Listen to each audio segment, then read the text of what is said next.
என் அன்பு உறவுகள் அனைவருக்கும் வணக்கம். இந்த வீடியோ பதிவில் நம்ம பார்க்க இருக்கிறது என்ன அப்படின்னா, அன்பு உறவுகளே, பூசணிக்காய் நம்ம திருஷ்டிக்கு பூசணிக்காய் உடைப்போம் இல்லையா, இந்த பாருங்க, இந்த மாதிரி ஒரு முழு பூசணிக்காய் வாங்கி திருஷ்டி சுற்றி உடைப்போம்.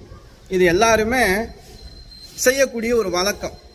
இது அப்போ இருந்து இப்போ வரைக்கும் நம்ம அமாவாசை நாளில் ஏதாவது ஒரு கிரக பிரவேசம் பண்ணால், புது வீடு பால் காய்ச்சினாலும் சரி, ஒரு கடை ஓப்பன் பண்ணாலும் இந்த மாதிரி நம்ம தேங்காய், எலுமிச்சம்பழம், பூசணிக்காய் உடைக்கிறோம்.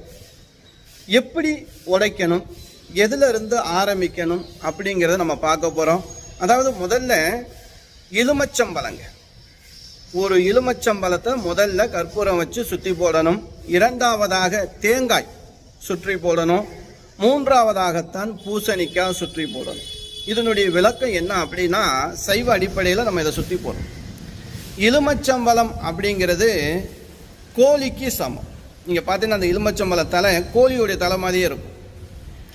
அடுத்து தேங்காய்ங்கிறது கிடாய்க்கு சமம், ஆடுன்னு சொல்லுவாங்க. நீங்கள் அந்த தேங்காவுடைய குடிமையோடு வச்சு பார்த்தீங்கன்னா ஆட்டு மண்டை மாதிரியே இருக்கும். எப்படி கொடுத்துருக்காங்க பாருங்க. பூசணிக்காய் எருமை கிடாய் அதுக்கு சமம். அது பூசணிக்காய் எருமை மாடு தலை மாதிரியே இருக்கும்.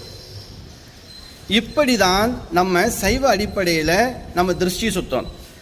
பூசணிக்காயிலிருந்து கீழே வரக்கூடாது. எலுமிச்சம்பழம், தேங்காய், பூசணிக்காய்.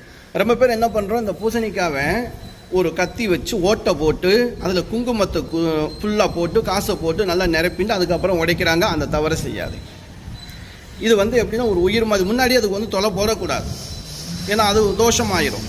நல்லா தண்ணியில் அலம்பிடணும். மஞ்சள் தடவிட்டு என்ன பண்ணுங்கள், ஒரு மஞ்சளோ சந்தனமோ வச்சு ஒரு கற்பூரம் வச்சு என்ன பண்ணுங்க, சுத்திண்டு உடைக்கிறீங்க இல்லையா, அந்த உடைச்சதுக்கு பிறகுதான் குங்குமத்தை அது மேலே போடணும். அதுவும் சிகப்பு தாளம்பு குங்குமம் இருந்தால் ரொம்ப நல்லது. அதன் பிறகு காயின்ஸை தலையை சுற்றிட்டு அது மேலே போட்டுறணுமே தவிர, நீங்கள் என்ன செய்கிறாங்க, ரொம்ப இடங்கள்ல முன்கூட்டியே அந்த தொலை போட்டு வச்சுறாங்க.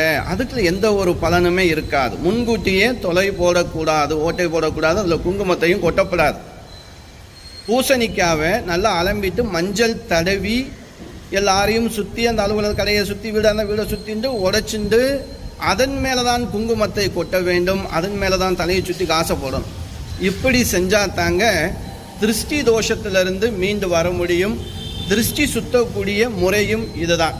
இப்படி நீங்கள் செஞ்சு பாருங்கள். ஒவ்வொரு மாதம் அமாவாசை நாளாக இருந்தாலும் சரி, நீங்கள் வீடு கிரகப்பிரவேசம் பண்ணாலும் இருந்தாலும் சரி, கடை ஓப்பனிங்காக இருந்தாலும் சரி, மாதம் உங்கள் வீட்டுக்கும் உங்களுடைய தொழில் செய்யக்கூடிய இடங்களுக்கும் நீங்கள் சுற்றி போடும்போது இதை நீங்கள் ஃபாலோ பண்ணுங்கள். நல்ல ஒரு மாற்றத்தை நீங்கள் உணர முடியும்.